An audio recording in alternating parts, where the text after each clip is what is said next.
Welcome to the Addicted Mind Plus, the podcast where recovery, mental health, and wellness take the front seat. I'm Duane Osterlind, and joining me is my co-host, Eric Osterlind, known for his insightful work on the Stuck Brain podcast. In each episode, we'll dive into actionable, small steps to help those in recovery journey further along the path to wellness. Our conversations are designed to be concise, typically around 15 minutes, though we may occasionally delve deeper when the topic demands it. Our goal, to provide you with practical advice grounded in real experiences and expert insights to empower your recovery journey. So whether you're on a break, on a walk, or just taking a moment for yourself, join us as we explore the many facets of recovery and mental health, one small step at a time. This is the Addicted Mind Plus, where your journey to wellness gets an extra boost. So let's get started. All right, everyone, welcome to the Addicted Mind Plus. Today, we're going to talk about an important topic that really has to do a lot with recovery, and that's dealing with grief. And we're going to talk about that through the lens of Elizabeth Kübler-Ross's On Death and Dying, the 5 Stages of Grief, and how we can apply that to recovery and getting better and moving through the process of recovery and the grief that comes with it. Yeah, and most people don't realize that there is a sense of grief that we feel when we give up a substance, either alcohol or some other addiction. And there's a grief mourning almost of giving up that activity and that usage. So it's important to kind of go through this. Yeah, I think a lot of people don't realize that and sometimes don't recognize that they're in grief about this process because, especially with addiction, it's brought so much hurt and heartache. It almost goes like, how could I be grieving this? But the reality is when we lose something, whatever it is, even if it's not good for us, we go through a process of grief and loss. And it's being able to recognize that and move through that. So we're going to talk about the 5 stages of grief and how they apply to recovery and addiction. And let's just list out the 5 stages right now. So the first stage is denial. The second stage is anger. Third stage, bargaining. Fourth is depression. And the 5th stage is finally acceptance. And what I've seen over and over again with recovery, and in my own life too, dealing with loss and grief, is that these are the stages we go through and we've got to walk through them. And the more we allow ourselves to walk through those 5 stages, the quicker we get to acceptance, and it allows us to move past all of that, all the hardship of that. Yeah. And usually what I see is people, they have that counterintuitive feeling like I'm giving up something bad. I should be happy. And they're not, and they have to, and then they feel guilty that they're not happy that they're giving up this substance. Like, oh, something must be wrong with me, that kind of feeling. And it's no, you're actually losing something. You're losing a part of your life, and you need to grieve that identity that you were attached to. Whatever it is that you feel like you're losing, you need to grieve it and go through these 5 stages of grief. Yeah, I think it's just something you have to almost accept that you have to go through these 5 stages to be able to go through them. And I know that sounds counterintuitive, but it's the process that we start to see. And if we allow it to take place, I think we move through grief faster. Although grief is an emotion, is a process that comes and goes. It's not just all at one time and we feel grief and we're done. Grief usually revisits us as we move through this process. But the more we recognize that, the easier it is to move through that process. So if you're out there and you're doing this and you're struggling in recovery, maybe take a look at this, dig a little bit deeper into this and really think about what we're going to talk about, because you might find that this is an area that's keeping you stuck from moving through your recovery. So let's start with the first one, which is denial.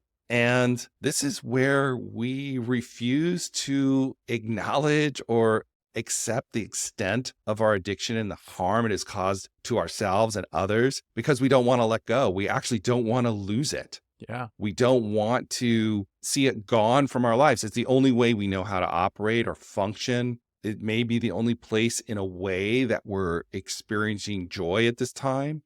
if you want to call it joy, the high, whatever it is. Yeah. It's some positive feeling that we're getting that keeps us stuck. Yeah. It's either attached to your identity and you don't want to give up that identity because that means something to you. Mm-hmm. It's also, it could be around avoidance techniques, that substance was causing you to avoid the hard feelings. So you're kind of in denial about that. It could be a Yeah. lot of those situations. And then after denial, after we want to just keep pushing it away, but maybe we've moved through that phase, we get to anger.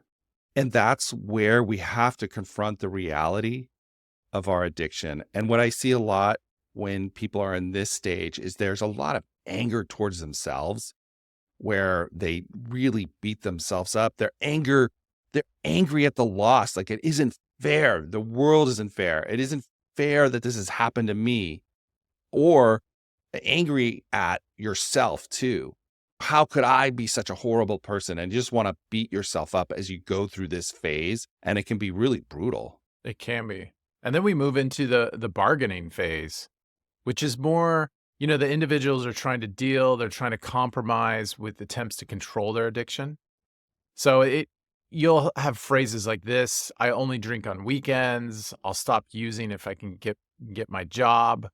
Those bargaining techniques. So if you're noticing that kind of internal speech or those statements that you're saying, then you might be in that bargaining part of grief. Yeah, I see this a lot too, where it's the person's like, well, this part of it isn't that bad, especially when I look at behavioral addictions. This piece of the behavior is okay. I can have this piece, but I can't have that piece.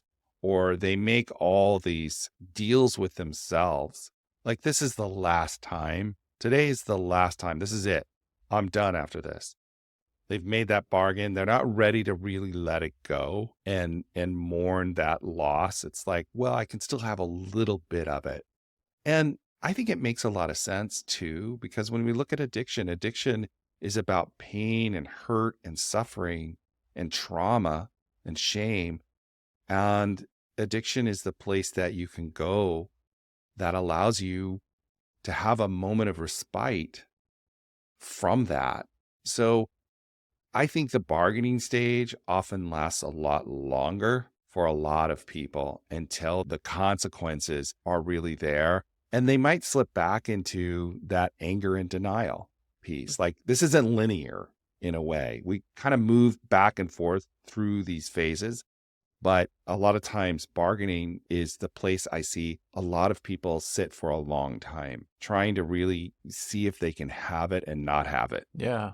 If they can get around the consequences of it, manage it, and really, after a while, they begin to realize that's probably not going to be the case. Yeah. They're going to have to let it go. And that makes sense that the next stage after that is depression. Because if you're beating yourself up and you're trying to bargain and trying to get through the situation, there's going to be an immense amount of depression at some point that pops in there. Yeah. Yeah. I mean, it's just, there's a sadness once you realize what it is that you loved in a way, even if it's bad for you, even if even it harms you, there's this sadness to realize this is gone. Yeah. I've ruined my own life. There's no way out. Yeah. Those type of thought patterns and behaviors start to pop up. And also, oftentimes, addiction is part of a person's identity.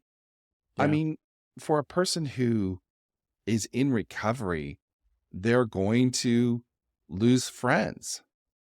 Yeah. Probably, because if they want to stay sober, they might not be able to hang out with certain people. You might not be able to do that. You might have to say, you know what?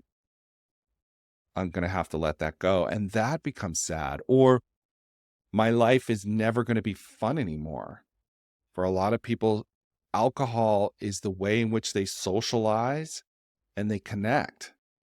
Yeah. So that's a loss.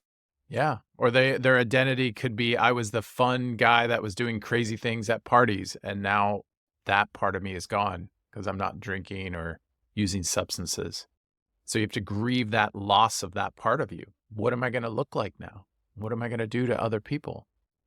Yeah. And this is all different kinds of addictions, right? That I don't get to do that anymore. Yeah. There's loss in that. And even though that sounds minor when we talk about that piece, there's still a grief to that, however subtle that is. Which then leads us into our fifth stage, which is acceptance. Yeah, this is the stage where we can finally acknowledge it all. We can sit with reality. It is really a proactive step towards recovery. But once again, we have to feel all the other stuff before it to get to this.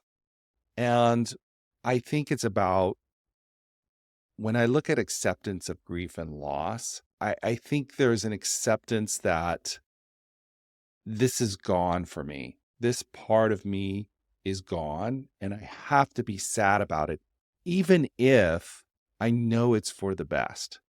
Even though I know on some level that this is a horrible thing for me, that this is bad, that this only brings hardship, it's being with it, that's actually gone.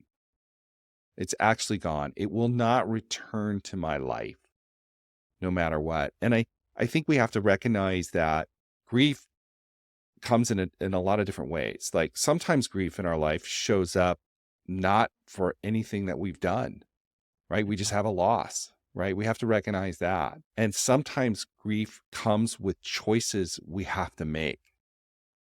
And I think recovery is a choice that we have to make. And with that means we're going to go through all of these stages to get to the other side. I think some people mistake acceptance as this place where you have all this happiness and joy and it's all over and you're to the other side. But what I found with acceptance is there's a deeper appreciation for the things we have presently, good things in our life that are here now. We have a deeper appreciation for them because we have lost in our life. We have lost things. And so there's this deeper sense of joy that is also with the grief, if that makes sense. And I think that is a fuller place to be in a way, because joy and happiness has this deeper meaning when we've gone through these 5 stages of grief, if we allow ourselves to do that. I completely agree. And then usually what we see when people are in that acceptance stage, that's when they're starting, therapy, support groups. They're really trying to change their identity or figure out what their new identity is about. And it doesn't, like you said, it doesn't necessarily mean that you're going to be happy and running through the streets with joy. It's more of like, okay, I've realized my life, my identity is changing and I want to support this new person that I'm becoming. So I'm going to work in therapy and support groups to kind of move the needle in that direction. Yeah.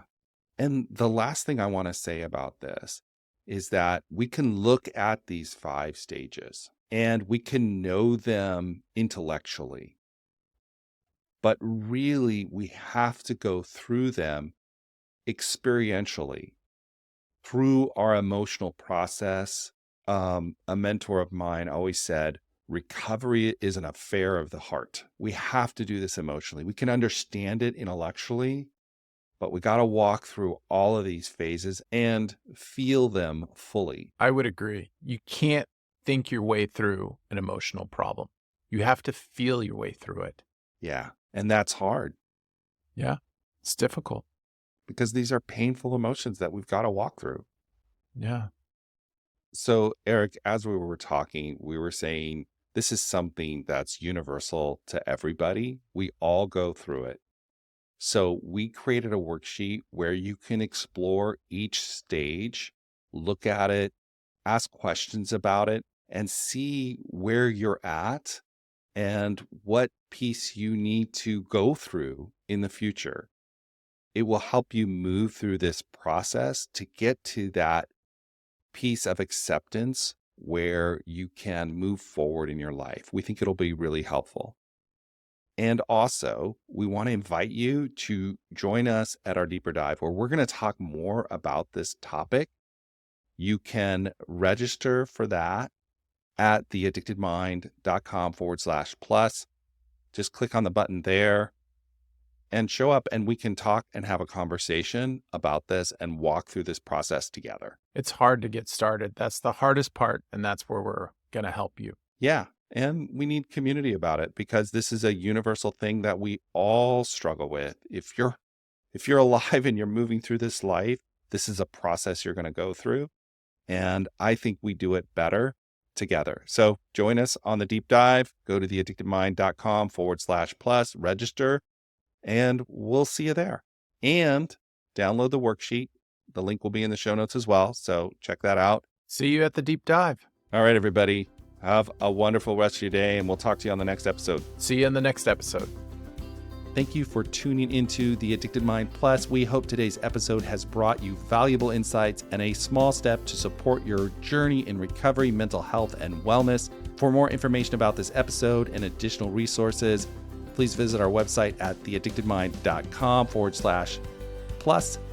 And if there's a topic you're eager to hear about or a question you'd like us to explore, we'd love to hear from you. Reach out to us at theaddictedmind.com and let us know your thoughts. Your journey is important, and we're here to support you every step of the way.